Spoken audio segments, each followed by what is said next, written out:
La santé n'a pas de prix, la santé n'a pas de prix, c'est pour cela que nous vous recommandons l'eau potable Achille Aqua. Déjà à Kinshasa, tous les 24 communes, Achille Aqua, l'eau potable est là.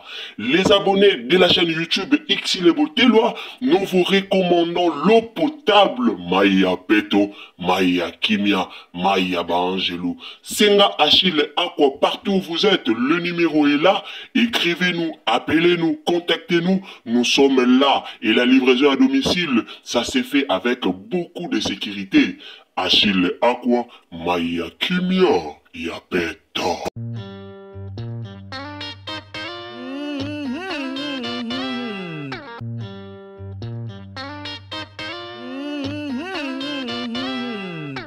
Salut la famille, bonjour à tous bandekonanga. En tout cas au bozomona isa matanga ya Océane Piana. Bandeko bino mo boyebi Océane banda kufaki mukileza kimiate mutu na mutazo ya koloba na ndenge na ye ba o baya ba finga nani ba finga jibe ba o baya ba loba jiba ebiliwa ba o baya jiba bomi ba o baya jiba salibwe. Alors bino moko boyebi eloko nini o ezoleka na internet à propos ya liwa ya mwana ya JB Mpiana. Alors bandeko nanga lelo toyeko laksa bino ndenge makambo ezoleka na poto malgré mbutu o toza nango na Kisasa, malgré mbutu o toza nango na internet, malgré alors bino moko boyebi ndenge makambo ezoleka na réseaux sociaux surtout pour na liwa ya Océane Piana. Alors toye ko informer bino programme, en tout cas programme Essie Bimaki. Programme Essie Bimaki yango bomoni toye pe liboso na bino pour na ko informer bino programme ndenge kaka ezole ka ndenge makambo ekozala. To pesi vraiment merci na bande kwa poto communauté congolaise à poto, en tout cas nzamba pambola bino to mona bolingo ba bina poto batu bakendara misala dona ba matanga bwe batu bazala penza te. Mais ya Océane Piana penza tomoni batu tozo mona tout moment ba osala ba vidéo tozo mona ka vraiment batu ndenge baza ko se manifester na matanga. En tout cas nzamba lola a pambola bino batu nyoso o bozo mona na matanga ya Océane Piana.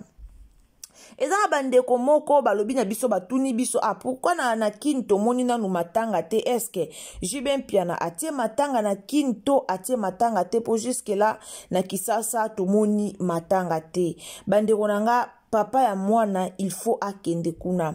Papa ya mwana il faut akende kokunda mwana na ye. Alors babloko mususu bozo lukaka wana ba polémique wana eza vraiment na sens te, ba polémique wana eza vraiment na place te pour le moment. Tobungisi jeune fille, tobungisi mwana, tobungisi ndeko, tobungisi o azalaki vraiment cher pour na biso na kombo ya Océane Piana. Alors azalaki jeune fille déjà âgée à 27 ans. 27 ans eza ebele, donc âgé à 27 ans eza lipa nangubate, 27 ans eza ebele. Alors toza wana te pona ka koya ko luka ka jibango akete asalibwe bino boza sir jibe pena bakunda mwana na ye amuna na te. Boasi bakunda mwana ya jiba mona na te. Alors enterrement ya Océane nanu esalemité. Enterrement ya Océane nanu esalemité. Alors na liboso na bino pona pesa bino programme ya makambu. Mama 2024 Gavker to yelibino solution. Pour na ba problème ya trompe, fibrome, myome, kyste, règle abondante. Gavker to zalina solution. Yo oyo okota menopause atana 65 ans na Gavker oko simba mwana. Ebongo oyo etali si ekima yo kimobali etelemaka bien te awa yoka yango etelemi ebongo oyo etali loposo vergeture babengi nduta olingi okima suki pe mandefu ya pembe benga biso na lombango po awa tozali na solution moko durable baproduit na biso nyonso ezali 100% naturel pe esalemi na baplante na baindustrie ya Angleterre pe Allemagne benga biso na numero oyo plus 44 74 05 65 35 48 Gavker solution ya santé na yo nyonso ndenge kolekela napesa bino vraiment programme ya makambo nyonso ndenge eko lekela enalingi na profite pe na répondre bato baotuna biso po anini jibe wana tolingi pe to profite to répondre bato bazotuna biso pona nini bakundi ye kuna fale bakunda ye na Kisasa tomoni pona nini bandeko nanga baokunda Océane na Kisasa ndenge nini ye azalaka na kinte Océane banda bomwana na ye avandaka na ye kuna na poto mama na ye ana poto siko bakoya kokunda ye na Kisasa ndenge nini mo pe ba congolais ba mituna na bino pe bo talaka no ba mituna na bino moko bozo loba fuji baza mabe po ani bakundi mwana sika papa na ye azate mama na ye akana poto bana jibe bazaka na facilité okende partout jibe ye moko ana facilité okende partout donc so bokanisa bomona pasi o bakundi e boye bandeko na ye ba omona te bandeko na ye bakozala po bakendaka déjà partout ba voyager bakendaka ba pays nyonso voyager bakendaka ba pays nyonso alors programme ya obsèque ya ndeko na biso Océane jeudi le 3 avril, ils a un veillée mortuaire. Veillée mortuaire, ils a le 3 avril et aux ala na salle de réception, ils a espace noisy.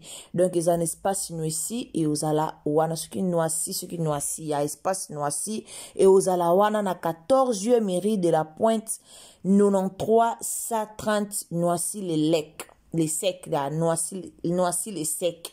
Adresse à poteuse à la moins compliqué et aux alawandes donc enterrement ya Océane Piana et ça vendredi le 4 avril. Donc vendredi le 4 avril et ça enterrement ya Océane Piana. Alors et aux ala peka kakuna na nini na Noisy les secs wana cimetière et aux ala na enterrement et na cimetière nouveau de Noisy les secs et aux ala peka wana na 33 rue de la Fontaine 93 130 ya 33 rue de la Fontaine 93 130 Noisy les secs et aux ala wana bakokunda ye na heure ya 15h donc enterrement et aux ala na 15h cérémonie religieuse et aux ala na église Saint-Étienne et aux an église Saint-Étienne kaka na Noisy les secs wana 93 130 donc ekozala wana ba 13h juste déjà cérémonie ekozala na 12h juste déjà gère de fleurs maramunyo sur les caleurs alors 13h babandi cérémonie akosambela babiloko bonko ndenge ezalaka 15h nde bakokende pona enterrement alors bandeko bozolo balobe belé o poani bakundi na poto o poani yaza déjà mwana poto moya ya kokunde na Kisasa ezate avandaka kuna zaka na mukanda aza déjà mwana ya poto alors ata balongoli kuna bayena epi na Kisasa eloko eko changer eza nango te aza lisuna bo moite esi atiki biso bandeko bozo ya koloba loba pona jibe mpiana en tout cas bo lembisa totika jibe ana problème totika jibe ana pasi ya bungisa mwana ye totika jibe auti ko kufela mwana ye ana na pasi ya makasi na motema alors bandeko bozo ya kolobe belé en tout cas toyoka pe mawa ya muninga tozala vraiment na mawa ya muninga o abungisi mwana na ye ya jeune fille ya boye o abungisi mwana na ye ya jeune fille vraiment ya lolenge o so tozaki batumo tozaki malamu tolinga to yate poto ya koloba loba makambo to loba jiba bungisi mwana na ye ya jeune fille alors eza passe na motema kubungisa mwana ya mukolo ya jeune fille ya lolenge o alors so tozo ya koloba loba eza vraiment kitoko te, eza penza honorer bisote tant que toza ba chrétien, tant que toza ba congolais eza kwa nuko ko honorer bisote. Alors bandeko nanga sans plus tarder noti que la bino boyoka débat bandeko basala ki par rapport ya liwa océan mutu na mutu aye koloba na ndenge na ye. Ngalo ba toujours biso ba congolais to yebi ndenge bandeko na biso ba congolais to memamaka. Alors liwa océan mutu na mutalobi na ndenge na yo ba bomaki o ba salaki bo ezaka ka pasi pe mawa bomuni bino mo na mpanzi na nga na tieli bino ve mortuaire ndenge zoleka alors koto peto yoka likambu yango oyo eyendongo yana batu musu bazolo ba kofi en tout cas mamba kofi to yela bino si matozana ba audio pas possible o to yela bino na makambu ya kofi. J'espère que lobby totie la bino makambu nini zoleka na matanga opo na Kofi Olomide. Bandeko nanga o akoti na chaîne na biso ezamba no ya liboso kota na chaîne na biso atulubaka abonnez-vous. Donc tango zo s'abonner, rassure-toi que o activer cloche ya notification. Donc abonnez-vous, activez la cloche de notification et puis partagez biso na Facebook, na WhatsApp, na Messenger. Donc partagez partout nzambalola a pambola bino. Wana otiki la bino tolanda na boke binyoso nzamba pambola bino tokutani à la prochaine occasion. Tielanga j'aime à bien de konanga soko tielinga j'aime olongolo le côté. Donc aimez vidéo tokutani mbalasi matolanda. Toi respecte-moi les sorcellerie. Oui. Voilà, c'est ça le problème. Surtout la sorcellerie, toi qui n'as pas normal. Moi je comprends pour ça. Toi qui n'as pas d'attaque nyo surtout mutako kufa. L'accident mutako kufa. Na piéton taba tout mutu le temps que M soit kanga vitesse, M soit qui na vitesse mo déjà likolo ou 90, azoya nango ou 80, le temps que kanga soka komi à tout on a 50, tu peux mourir na chaque côté rose là yo. Mais même si ndeba olo ba akimi wana na poto c'est un peu compliqué, muta tout muta akima ba kozwa na bango yo parce que makila na yo wana place ou wana caméra que zo même caméra à likolo même na sa mabele ba ko capter yo ba kozwa yo. Matricule e monana. Voilà. Et ça na ba tumususu azo rouler azo respecter ba excès de vie. Après, on a passé à 30 à 50. Tout le monde a un ça peut arriver. À quoi qu'on fasse tout le monde sur céleri. À quoi qu'on fasse un bacagne surtout. Parce que ça n'a pas de moussou à paix. Bah tout est un piéton à koufa. Tout le monde a un go. Mais est-ce que le temps que Bayaka ambulance ou pompier et sur mutu le temps que est dans l'hôpital bah nous quand on va réanimer un mutu avant va payer ça ben fond la famille. Mbala kaka ke neti biso na Afrique mutu tel ba tout non le temps que va zuyo ngala sala na hôpital on voit ça to sali réanimation ya mutu pour réanimer mutu monique ça ne va pas so état des années ali beaucoup ko luka ko tala pour na ko luka ko benga famille na ikoko so 2 heures 3 heures même plus pour na la panique ata mwana oso bakangi na gendarme ba benga mbala monte ke to kangi mwana ba ko zoye ba keni na garde à vue ba ça déjà ba ni na bango nyonso to wana après ça ba bengi famille mwana no aza awa mais eza des choses ceux qui mwana oza mineur ba ko benga yo mais ceux qui aza mineur te sache que yo nesko o luka gendarmerie ou police aza mukolo mais na kaya accident lokola ya ye directement ba ko za mama bengi famille te ba ko ça la réanimation na bango ba moni que ça va pas réanimation est tenue te attend que dans agence hospitalier nde wana ale mutu so akiko tala dossier akomi ko tala téléphone pour na ko contacter famille et ça problème te ya ko zo mutu ko akufa ki na mutu ba yebisi famille na 13h et ça flûté wana la loi normale de tout ça la poto so comme la cadre de la sorcellerie on est comme une moussous la sens wana mais mutu ça n'importe akoko kufa dans l'essence la la pousse à la voiture on voit ça accident ça la mara. Merci beaucoup maman Kuti Kola. Tu as raison madame. Est-ce que je peux parler moi je maman n'a fait ça bon c'est la bande koto ke tourna to pour panel za kitoko. Toujours comme maman safi. Avi nanga omoni liwa oyo batutalaka toye tokoti na panel toswani omoni liwa oyo eza ya normal batu baza na kimia mais liwa oyo ekomi batu bazoswana eza isu ya normal te ça il y a normal te bolimbisanga. Moi j'ai vécu ça, n'a pas ça qui témoignage nanga, j'ai donné mon témoignage, n'a pas ce témoignage nanga banga qui ba nyatanga na tram awa na Suisse na poto ngana papa bana nanga to swana ki makasi bande kone balinga ngai te et pourtant nazaki na botama na vie bien na koli na poto papa nanga zaki na politique papa pardon s'il te plaît mama kata yende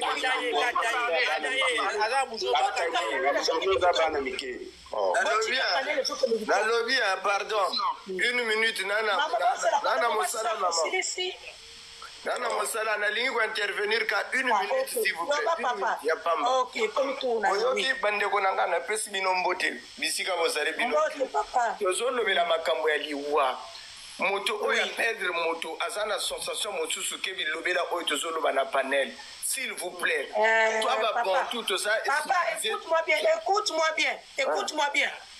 Soki batu ba mati parce que batu basana pasi. Pour la maman ou à peur de moi voilà parce que ils sont tout la JBT tota plus la maman il s'agit tota la moi à Koufi et la douleur de sa mère. Oui. Okay? Après c'est normal. Maintenant si quoi yo kanan na kopé ce conseil moko toko yesika moko mbala liboso ba yebi ona luté yeba ba langage no ko employer. Vous comprenez? Parce que tout bazali awa mutu moko te na réflexion lo la yo. Oko ko banaliser te ba point de vue à batou. Alors c'est pas normal ça. Point de vue na yo. Point de vue na ça ko banaliser batou bana panel te. Et ça ne ko pesa oyo yo osana ngo kati na yo. Ba possibilité nini? Et ko sala ke mutu akufa. Ndenge bandeko bauti koloba ndeko papa c'est témoignage oyaye maman toi tu dis maman pardon en tout cas il y a qui peut répondre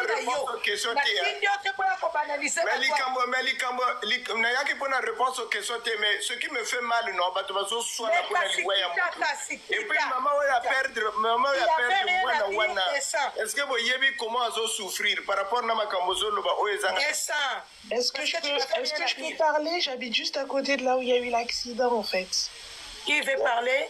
Oui. Ok, le pona yo lingoloba, c'est la pona respect. Na senga pe maman Lili akoki koloba maman. Ok, na aloba maman ils ont problème. D'accord, voilà. Parce que et comment qui tourne, il faut senga ndeko maman na biso. Loba maman. Alors l'accident il a eu lieu juste à côté de l'hôpital de Melun en fait. C'est juste à côté de l'hôpital de Melun. C'est une grande avenue. Normalement, c'est limité à 50 km/h. À 50, voilà, c'est ça que j'avais dit. Mais en fait, beaucoup de personnes, même moi, je suis la première, on ne respecte jamais la limitation parce que c'est une grande avenue en fait. Mais c'est vrai qu'il y a des piétons qui traversent. Il y a un Lidl, il y a une Action, il y a des salles de fête, il y a des garages. Enfin, il y a plein de caméras. C'est pas possible que la voiture, on l'ait pas pris en vidéo. C'est impossible parce que dans cette avenue, il y a vraiment beaucoup de caméras. Vous voyez, ils ont même pas vu la vidéo de la voiture. Moi, j'ai entendu qu'ils ont vu la vidéo, apparemment même ils ont retrouvé la voiture mais brûlée. Moi, c'est ce que j'ai entendu, mais après, je sais pas. On va toujours être aujourd'hui. Mais à cet endroit-là, franchement, ils ont dit à 22h, c'est vrai qu'à partir d'une certaine heure, ils éteignent les lampadaires. Et du coup, on voit rien. Et si la personne elle a traversé, ça peut arriver qu'on la voie à la dernière minute parce qu'à cet endroit-là, vraiment, c'est vraiment une zone industrielle. Donc on voit, il y a plus de voitures à partir d'une certaine heure. Il n'y a plus de lumière. Il n'y a plus de lumière. Donc du coup, les gens ils foncent en fait. Et moi, la première, ça m'est déjà arrivé de foncer. Donc je pense que vraiment cet endroit-là, c'est dangereux. Attends. Mais le problème est allé les amis. Il n'y a pas qu'à dire ça.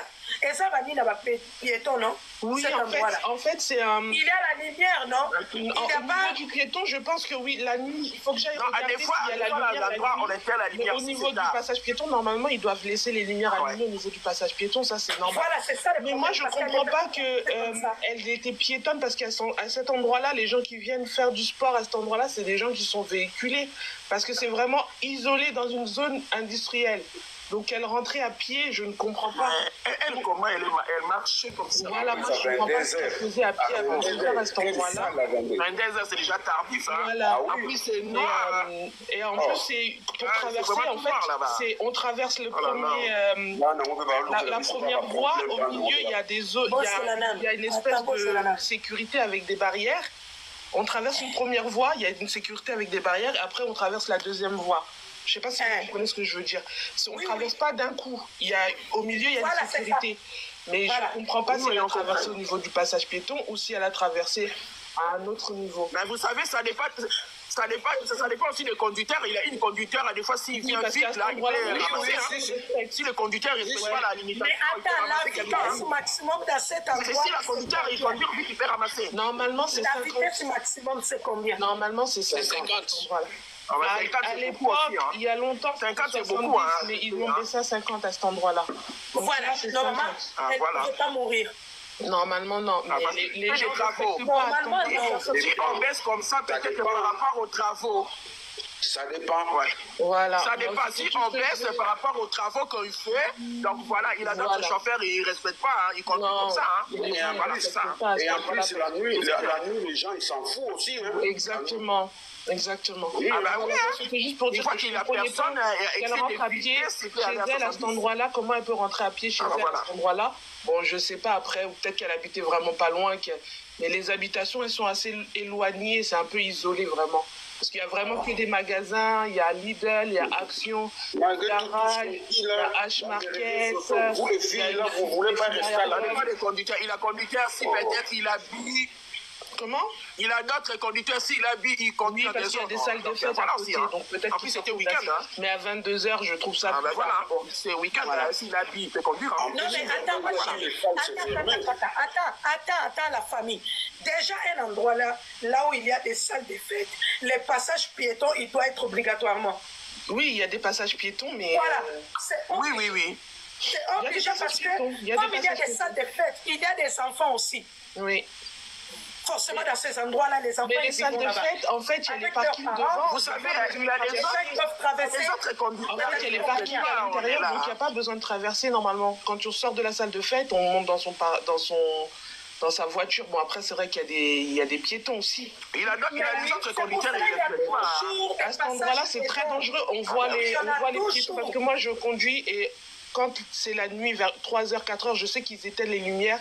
Et on voit vraiment à la dernière minute les piétons. On les voit pas. On les voit vraiment pas. Mais c'est vrai qu'il y a des passages piétons. Après, je ne sais pas si elle a traversé au passage. Si, c'est ça fait arriver. Si elle a traversé en dehors. Donc voilà. Ah, mais moi, je pense qu'elle a traversé au passage piéton. Parce qu'elle ne va pas mettre sa vie en danger quand même. J'espère. Mais attention, mais les passages piétons aussi, il faut que quand même... ici à l'Europe, il y a d'autres chauffeurs qui ne respectent pas aussi les gens des passages piétons. C'est ça que vous ne comprenez pas. Il suffit qu'ils soient au téléphone et voilà. Il suffit qu'il soit en train de regarder son téléphone à ce moment-là et voilà. La priorité n'est pas la sécurité. La priorité n'est pas la sécurité. C'est ça que vous devez comprendre. Ouais. Bon, en tout cas, c'était tout ce que je voulais vous dire. Je vous laisse... Merci beaucoup. Mais ce qu'on m'a dit, chauffeur, tout ailleurs. Voilà. Mama potilisela na panel amoko te po saki panel na beng saki tata no na mama no kaka po yo kango ku panel ikute po na beng saki tata no na mama na yo modela kolanda te kasi ya komelinga panel ikute kolanda te ba onela c'est kana kaka panel po yo linga ngini tata ameki yango ali ya na invita ki tata na mama na yete et puis na zamuta. Oui. Maman Lino Koki Koloba. Ok, merci mi maman. Na pesi bino nyo sutumbote. Eloko na ngana loba pe kaka qu'il faut toi accepter pe ke kindo kezali na sens ni. Pour ngai moko pende na zali awa na salaki accident na nzela ya vélo. Na zoki ne moto ya poids lourd et tout tangai na ba 6h du matin. Quand on a bimi na kata moto quand on a bimi na kata moto kana okoyeba pete ke moto ko na kata moto kana na ko bika te na bimaki na vu matricule ya moto kana na o etutaki na kwalu moto kana ti lelo emona na te partout emonana te emonana te ti lelo emonana te ça fait déjà 2 ans motuka na emonana te donc oui bavoitire mabe ezali bavoitire molili oyo bato bamonaka te po motuka na biso ezaki motuka molili voilà donc tokondima 50-50 ke awa na poto kindoki mama lili motuka ngo etelemaki ntango etutaki yo to te ekei etelemi mosika sikoyo nga mpe nabimi na kati ya ndenge finanaki wana nabimi na nini ya nsima nabimi ntango nabimi ye motu wana kaka moto abengaki polise aolande aye wana polise wana mpe amonana te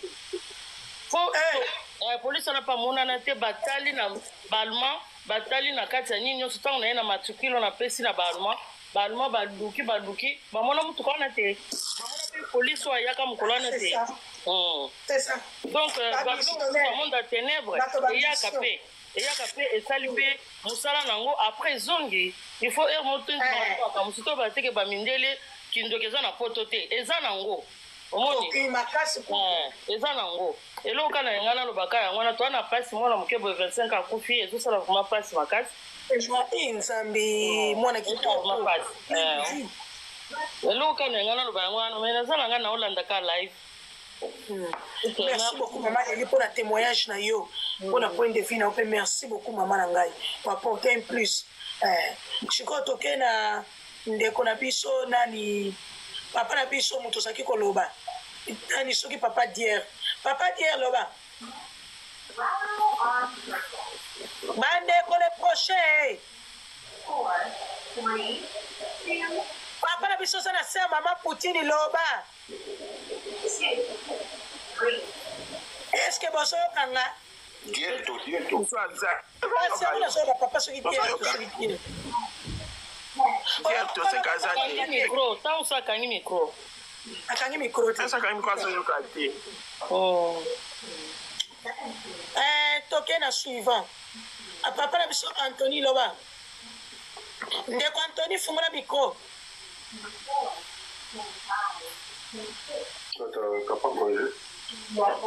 Boso yo kate. Ye pa kangi micro. Pesa na papa Bruno. Papa nani ndeko na biso pesa na papa Bruno aloba. Jela ndeko moko mwasi alinga loba chi. Ndeko mwasi osala se Anthony loba. Bruno te na moni c'est pas Bruno te. Bonjour. Ngai naloba kaka nde mwa mwasi oyo abia abandaki kote ya Saint-Denis kala batraversaki océan nenga naloba parce que ndenge mwana nakendaki sala sport babi place wana bato bazalaka mingi te eza baplace ya basala bafete etu est ce que kozala te motu moko alandaki ye beta mosusu na bajeune fille na biso barape na batrope na bango aye lera kobima sport nasala likambo na koma ekomi suspect po voiture eza brûlé koma yo niati motu okimi okei otali nsima te se koyeba eke tutaki ye makasi akufi oko kobrûle voiture o moto mosusu mpe bakoki kozala otuti ye akufi na ye te abukani makolo bakokanga o kaka me yo brûle voiture mpo bamona bani bamona te ke yo moto osali likambo wana seke moto wana asali abrûle voiture wana seke ayebi ke atutaki motu ayebi pourkui atuti motu wana bomona yango système otala kaka place yango badi motu mpo bana na biso aya tozala ngana na bana baage ba 25 ans 35 ans nayebi bana bazala babu nga mwana nga mwasi sikoki kobrûle voiture yango wapi yo mama kasi bakomi kobrûle voiture yango wapi na lupango maman Poutine ezalaka azoloba comme ça après opesa ta précision soki basoki ayebi balobi bazokomaki voiture baretrouve voiture wana brûlé sikoyo voiture wana babrûle yango seke motu wana ayebaki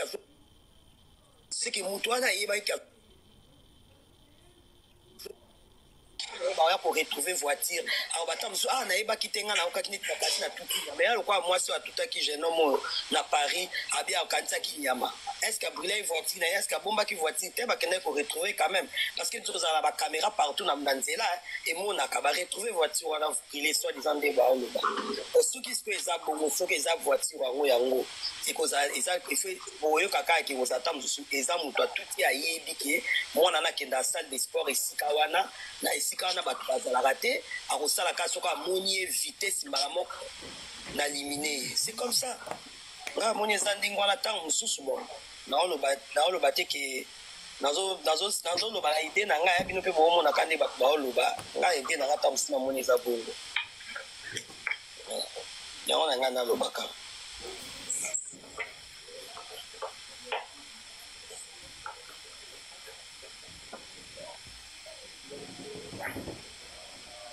na sisi yango kaka na ngai naloba mpo nde namoni mwa mwasi nalobeli mpo biso baplace oyo basalaka bafeti ezalaka bongo bato bazalaka tata biso awa na bruxelles place ya bafeti omona bato bazalaka te basala ekangami so bozoboke booleka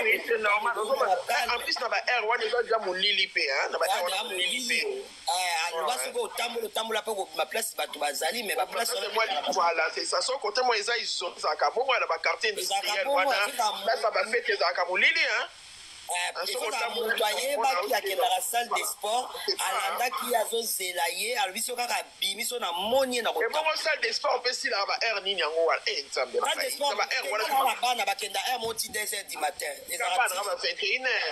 te bana mibali mwana nga mobali akendaka mosusu ngai mo mpe nakendaka sport so oza na tante na moi okoke mpe na butu le bato bazalaka ebele te mpo banisi bapréféraka to bato baza ebele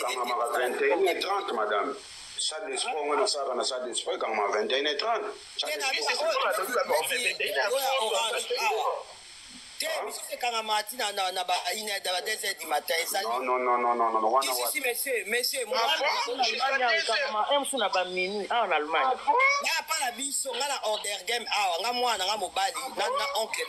bakenda salle de sport ekanga marché wana eza awa na nini na pala nga la oderge ekanga ma 2h mais si vous biso na France ezaka 21h30 mais na Belgique te na France 21h30 ouais non nga la kendanga nga moko pe na kendanga ngo na zaki non mais tu comprends parce que bino to biso na bino to la pays moko te madame arrêtez de discuter to comprendre non na biko discuter te voilà la sozali papa na lobby na Belgique nga na oderge moi même mais makambo esalami na France madame ye approuvé na France na mais na boyi te tozopesa la baide biso que ce soit na Kinshasa que ce soit na ici tozoloba kaka la France bata Belgique bakoloba te papa so ezala na France toyaka biso mpe toyaka mpe France bon ça va yango na ngai naloba kaka na France ekanga ma 22 baquartier industriel ezalaka isolé un quartier industriel, ils sont isolés vraiment à côté. Ils sont isolés, oui. Il faut faire très attention. Mais bicho na France, c'est rare que salle de sport est là na. Papa, ozolo babilo est rare. Ah, on dit biso ba ne shop. Ah, non pas la biso tam tout la ba ne shop. 24 heures sur 24 heures papa. Quand de bateau ba ka Paris ba loba ngo. Biso coup na France côté ba teka ba cigarette na herbe ezala raté mais biso 24 heures sur 24 heures. Parce que na lobby to comprendre mais biso.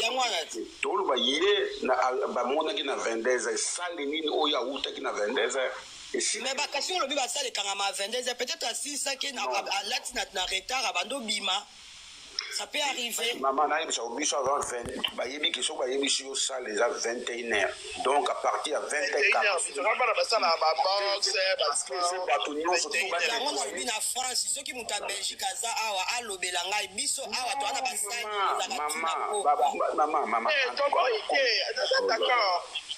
ngamona sala